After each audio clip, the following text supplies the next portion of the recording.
William R. Lyne is the author of 3 books, Pentagon Aliens, formerly Space Aliens from the Pentagon, now in its 3rd printing, Occult Ether Physics, and The Free Energy Surprise. Mr. Lyne was born in Big Spring, Texas, and raised in the boom towns of the great West Texas wildcatters. He had the opportunity of being educated about fuel and its impact on industry firsthand. From there, he pursued an interest in aviation in Army Air Force, where he earned a position in Air Force intelligence. He has acquired a BS degree with a double major in art and industrial technology from Sam Houston State University in Huntsville, Texas in 1969. He also has the distinction of living in New Mexico for the past 25 years, during a time and place where knowledge of saucer technology necessarily meant knowing individuals who worked on top-secret projects at Los Alamos and Alamogordo, where individuals such as Werner von Braun and his Nazi collaborators were well known to the community at large, where, much like those individuals who had the misfortune of living in or near Mena, Arkansas, never got the chance to tell the rest of the world what was really going on. Well, today Mr. Lyne will do just that. Mr. Lyne, welcome to the 33rd Parallel. Very glad to be here. Thank you. To begin with, I'd like to find out what the reaction has been to your 2 books. Has it been favorable? Have you gotten a lot of feedback? I get quite a lot of feedback from the more skillful researchers, people who are really digging for information. I don't get a lot of feedback from people who are convinced that aliens are abducting people and that our planet's being controlled by them. Or like hate mail people who and I get a dead silence from the organized ufology community, which, in my opinion, is nothing more than a creation of the CIA. What I've found is that the official ufologists, who are actually agents of the CIA, they will not cite any source or reference which they do not control. So they will cite each other constantly. It's very incestuous, but they won't cite an outside person that they don't control, like me. So, right. So their best way of approaching that is just ignoring it and hoping it'll go away. Yeah. There's another interesting aspect of it as far as disinformation. I don't know if a lot of people are aware of how disinformation works, but there is a lot of methods that are used as far as publication, for instance, in magazines like Aviation Week and Space Technology, which are used, it seems, to diffuse the type of material that you're coming on and talking about. For instance, there was an article in the May 1995 Aviation Week and Space Technologies. It was under the title of air spike technology, using what they called directed energy to suppress sonic booms, to move faster through the air. And they speculated in the article about saucer-shaped aircraft. Do you feel that they would go to the trouble of putting articles like that in the papers to diffuse? That sort of stuff is what I call it's a standard. All this stuff is, once you've studied it long enough, you realize it's a certain technique. I call it half-truth and the truth of a half. It's like it's either an overstatement or understatement, but in this particular case, they show a technology that, if it were true, it would be highly classified.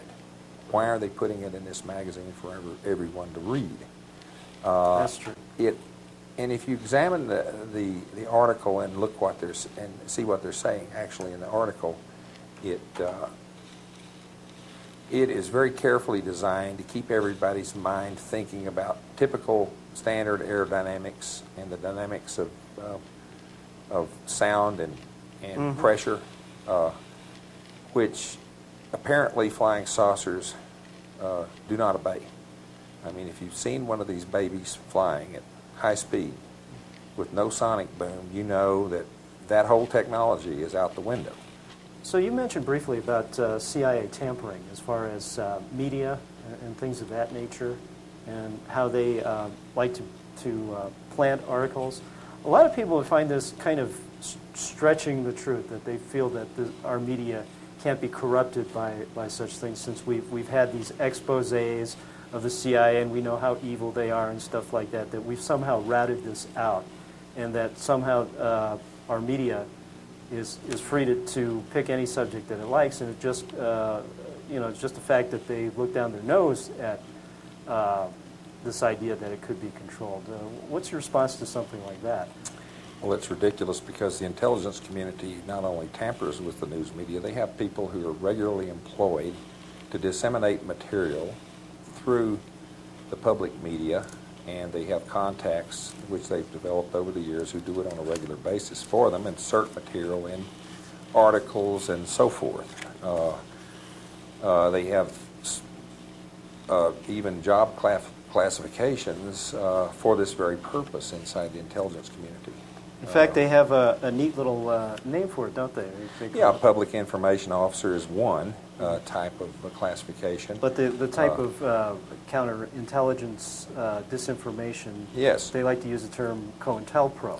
It's like the time that I saw something in a magazine that I knew was classified, and I asked one of my co-workers, I said, how's it they can run this? This is classified. This is top secret. How can they run this in this magazine? He said, there's classified material published all the time in the magazines and papers, but we're not allowed to confirm it. So there's material available that's classified in newspapers and magazines, but it's never confirmed by the government because that's a violation of the security regulations. And in many cases, someone who suspects something to be true, who's outside the intelligence community, will get something and put it in a publication just to try to evoke some sort of response from the government, to try to get it confirmed. Oh. But maybe they don't have to go that far. There's, on the screen now, we have a Senate committee hearing on, this one's called the Supplementary Detailed Staff Report on Intelligence Activities and the Rights of Americans. This goes into detail about COINTELPRO and how the intelligence community basically influences what they like to call the friendly media.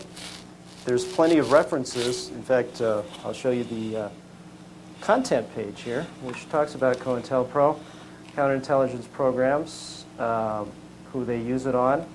And down here at the bottom of the screen, I'll just have to read it for you because COINTELPRO techniques in Section A called propaganda, they have something called friendly media. What do they mean by friendly media? well, that means people who have been on the take. I mean, it's a Sure. standard procedure in the publishing business that if you want an article to be run, you just go and hand it to them and put your bribe money right under it. Sure. You see, I mean, my sister worked as a newspaper reporter for years, and there were women, for example, in the community whose husbands were lawyers and gave them a regular budget to make sure that their names appeared in the paper so many times and so often. So motivated, bottom line, basically about money. Yeah. It's very simple to motivate people like that. In fact, in this Senate hearing, we have something called friendly media. Much of the Bureau's propaganda efforts involving giving information or articles to friendly media sources who could be relied upon not to reveal the Bureau's interests. That's interesting. So that establishes the fact that there really is media that is willing to go along with this. And we're not talking about some two-bit newspaper out in here in New Mexico or somewhere. We're talking about maybe mainstream media. There was a recent incident that occurred in relation to the so-called Chinese intelligence flap that's going on through Los Alamos and the other national labs at the present time. And a list turned up in some files that listed various people as pro or anti-lab. And this raised some interesting questions, you know. Pro why and anti-lab. Oh, yeah, for media releases, you see. Sure. They had a whole list of people that were either known as pro or anti, you know, as far as where they could be relied on, you know. Right. And so this raised some interesting questions, and they just buried that real fast. Yeah, that would be a whole other can of worms that might actually educate people about how their government works. And in fact, if people want to know how our government works and who was on this select committee to study governmental operations with respect to intelligence activities, we have somebody named Walter Mondale, another individual whose name is Gary Hart. And if we think that counterintelligence is just something that's on the left, we have Barry Goldwater, if you like the right. And you've So got- basically it's controlled on both sides. You didn't hear a peep out of any of these characters about these Senate hearings or COINTELPRO. The fact of the matter is that the CIA is heavily involved in this country, as well as the FBI, in disrupting the rights of Americans, wiretapping, influencing the media, planting stories, and anything of this nature. Anybody who's interested in this volume of information can contact Joyce Riley, who talks quite a bit about Gulf War illness and is quite an advocate of exposing government corruption.